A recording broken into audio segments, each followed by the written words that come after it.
Պարոն վարչապետ, եթե պետք է լինի, էլի կարող են թվարկել։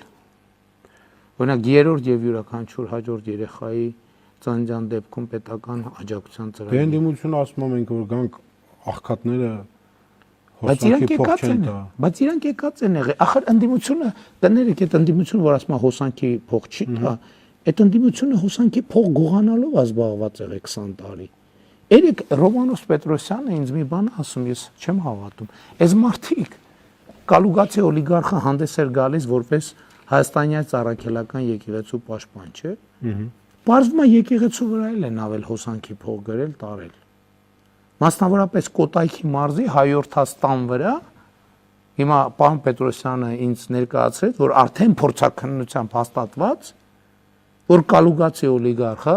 Կոտայքի հայաստանյան առաքելական Սուրբ եկեղեցու Կոտայքի թեմի հայորդաստան վրա, որի եկեղեցու կազմակերպությունը հոսանքի ավել փող է գրել։ Մի հատ էլ ասում են մենք բարեգործություն ենք արել բանակի նկատմամբ։ Զորամասերի վրա ավել հոսանքի փող են գրել, այդ մարդիկ գրպանել։ Այսօր էլ բերել են որպես ընտրակաշարք ուզում են ժողովրդին բաժանել։ Դպրոցի մանկապարտեզի վրա հոսանքի ավել փող են գրել։ Հիմա էլ ասում են բանա, անվճար է լինելու։ Պարոն Փաշինյան, այսօր նույնպես ձերբակալվեցին ընդդիմադիր գործիչներ։ Դա հենց առաջել էին ձերբակալվում։ Աշոտյանը ձերբակալվեցին մի քանի հոգի։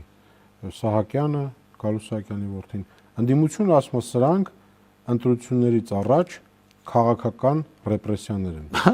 Այդ ընդհանրապես հետաքրքիր բան է, այսինքն ընտրակաշարք բաժանողներին բռնում են, դա դառնում է քաղաքական ռեպրեսիա։ Չէ, այնտեղ ուրիշ հոդվածներով է։ Ես չգիտեմ ով ինչ հոդվածներով է, բայց ես տեսնում եմ, որ հակակոռուպցիոն կոմիտեն ամեն օր հաղորդագրություններ է տարածում գաղտնալսումներով ամրագրված ընտրակաշարքներ բաժանելու մասին։ Այսինքն ընտրակաշարք բաժանողին ձերբակալելը եւ ընտրակաշարք կազմակերպողին ձերբակալելը քաղաքական հետապնդում է։ Ո՞նց կարա այս ինչ տրամաբանություն է։ Բան գնացեք, ես նախընտրական քարոզարշավի են մարդիկ ասում են, լսեք, այն Թավիշից պրծակ հիմա ասում են, ինչ է կատարվում։ Ընդ որում հիմա ես գոնե լավ է, որ մենք պարզերես ենք, ես այսօր հանրահավաքում էլ ասացի։ Ճիշտ է, չեմ կարող ասեմ, որ չեմ կարող ենթադրեմ, որ բոլոր ընտրակաշարը բաժանողներին բան են արել, բռնել են, բայց ես ուզում եմ հատուկ շնորհակալություն հայտնեմ մեր իրավապահ մարմինների, մասնավորապես հակակոռուպցիոն կոմիտեին, որը հիմնական լիազոր մարմինն է ընտրակաշարքների գծով, բայց ընտրական հանցագործություններ կան, քննչական կոմիտեն է շատ ակտիվ աշխատել, օպերատիվ ուղեկցություն իրականացնում են ներքին գործերի նախարարությունը, ոստիկանությունը, շնորհակալություն, ազգային անվտանգության ծառայությունը եւ իհարկե դատախազությունը, ով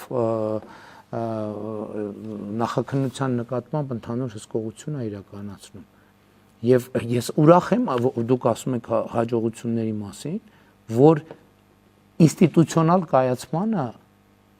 ես որպես վարչապետ նպաստել եմ, որովհետև այն ժամանակ այո, թուքումուր ուտելով դատախազության աշխատավարձերն էինք բարձրացնում, անհամաչափ թվացող,